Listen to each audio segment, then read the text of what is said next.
संयुक्त राज्य अमेरिका ने क्यूबा पर कई वाणिज्यिक, आर्थिक और वित्तीय प्रतिबंध लगाए हैं, जिससे अमेरिकी गुट के राष्ट्रों के लिए इस कम्युनिस्ट राष्ट्र के साथ व्यापार करना अवैध हो गया है। दोनों देशों के संबंध लंबे समय से विवादों में घिरे रहे हैं। हर बार अमेरिकी सरकार को क्यूबा में साम्यवादी शासन के साथ गठबंधन करना पड़ा। बाइडेन प्रशासन ने डोनाल्ड ट्रंप की अधिकतम दबाव नीति का विस्तार किया है और कैरेबियाई राष्ट्र के अधिकारियों और संस्थानों पर मानवाधिकारों के हनन के आरोप में प्रतिबंध भी लगाए हैं। नमस्कार, आप देख रहे हैं TFI, जो है देश का सबसे बड़ा ऑल्टरनेट न्यूज मीडिया पोर्टल। मैं पद्माश्री शुभम आपको बताऊंगी कि कैसे अमेरिका के दबाव में आए बिना भारत क्यूबा की मदद कर रहा है। मैं आपको बताऊंगी कि कैसे भारत ने अमेरिकी आर्थिक प्रतिबंधों के चक्रव्यूह में फंसे क्यूबा को न सिर्फ लाइन ऑफ क्रेडिट से नवाजा, बल्कि उसकी खाद्यान्न आपूर्ति को सुनिश्चित कर अपने द्विपक्षीय संबंधों में नए आयाम और सहभागिता के नए क्षेत्रों को जोड़ा। भारत के इस निर्णय ने रूस से कर्तव्य भार को भी कम किया है। तो चलिए अविलंब आरंभ करते हैं। क्यूबा एक पारंपरिक रूस सहयोगी देश रहा है। अब जबकि रूस यूक्रेन के साथ युद्ध में फंस गया है, क्यूबा को आर्थिक तंगी महसूस हो रही है। हवाना के लिए विशेष रूप से चिंता की बात यह है कि यदि इसके आर्थिक संकट को तत्काल आधार पर संबोधित नहीं किया गया तो इसे भोजन की कमी का सामना करना पड़ सकता है। अभी भी एक कम्युनिस्ट मॉडल के तहत काम करते हुए क्यूबा को अपनी 1.2 करोड़ की मजबूत आबादी के लिए खाद्य आपूर्ति सुरक्षित करने की आवश्यकता है। आर्थिक मंदी से उबरने में मदद के लिए क्यूबा ने रूस का एक सार्थक और सशक्त विकल्प ढूंढ लिया है और वो है भारत। भारत हरकत में आ गया है और ये सुनिश्चित करने का अथक प्रयास कर रहा है कि तनावपूर्ण वैश्विक वातावरण और आपूर्ति श्रृंखला में व्यवधान के कारण क्यूबा वासियों को भूखा न रहना पड़े। इसी संदर्भ में भारत ने क्यूबा को 100 मिलियन यूरो की लाइन ऑफ क्रेडिट देने का फैसला किया है। इस तरह की क्रेडिट लाइन का प्राथमिक लक्ष्य क्यूबा को अल्पावधि में भोजन की कमी से बचाने में मदद करना है। फाइनेंशियल एक्सप्रेस ने भारत सरकार के एक वरिष्ठ अधिकारी के हवाले से कहा, क्यूबा को 100 मिलियन यूरो के LOC को अंतिम रूप देने के लिए बातचीत उन्नत चरणों में है। देश को क्यूबा खाद्यान्न की कमी को पूरा करने के लिए इसका विस्तार किया जा रहा है। LOC इस महीने के अंत में सौंपे जाने की उम्मीद है।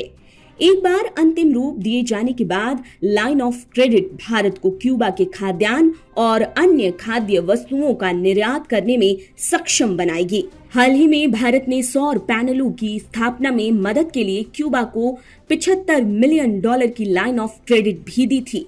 इस बीच भारत में क्यूबा के राजदूत को हाल ही में ये कहते हुए उद्धृत किया गया था, दोनों पक्ष बायोफार्मेसी, नवीकरणीय ऊर्जा, IT और कृषि क्षेत्रों में एक दूसरे के पूरक हो सकते हैं।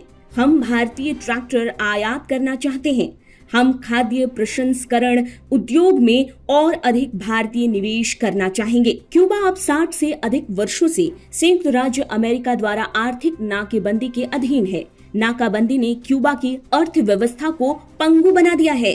चल रहे आर्थिक संकट से जूझ रहे क्यूबा के पीछे अमेरिकी प्रतिबंध प्राथमिक कारक हैं। विदेश नीति के मामले में अपने स्वार्थ सिद्ध हेतु संयुक्त राज्य अमेरिका द्वारा लगाए गए आर्थिक प्रतिबंध सूची तक सीमित नहीं रहते, बल्कि वो अपने मित्र राष्ट्रों को इसके लिए बाध्य करता है। संयुक्त राज्य अमेरिका कम से कम अपने द्वारा लगाए गए आर्थिक प्रतिबंधों को झेलने वाले देशों के साथ अपने भागीदारों, सहयोगियों और दोस्तों के आर्थिक जुड़ाव को रोकने का प्रयास करता है। फिर भी जब क्यूबा और लैटिन अमेरिका के अन्य देशों को ऋण सहायता देने की बात आती है तो भारत लगातार अमेरिका की बात माने बिना उनके मदद और आवश्यक वस्तुओं के प्रबंधन का नेतृत्व कर रहा है। क्यूबा भी उन्हीं में से एक है, पर प्रभावी रूप से भारत अमेरिका की क्यूबा की नाकाबंदी को दरकिनार कर रहा है।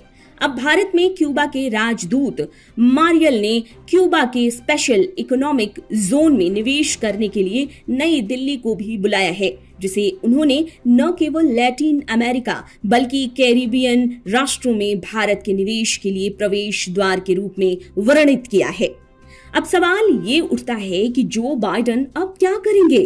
गेंद उनके पाले में है। क्या वो अपने गॉडफादर बराक ओबामा की तरह क्यूबा पर नरमी बरतेंगे, या क्या बाइडेन अपने कट्टर दुश्मन डोनाल्ड ट्रंप के रास्ते पर चलते रहेंगे और क्यूबा पर नाकेबंदी को तेज करेंगे। एक तथ्य अब स्पष्ट रूप से स्थापित हो गया है कि भारत अब ऐसा देश नहीं है जो वैश्विक महाशक्तियों की छाया के भीतर से संचालित होता है, बल्कि अब भारत स्वयं में एक महाशक्ति बन चुका है। भारत की विदेश नीति स्वतंत्र, स्वायत्त और संतुलित है और विशेष रूप से मोदी सरकार के तहत किसी भी विश्व शक्ति के दबाव एवं डराने धमकाने वाले वक्तव्यों के बावजूद भारत के राष्ट्रीय हितों को सर्वोच्च प्राथमिकता दी जाती है।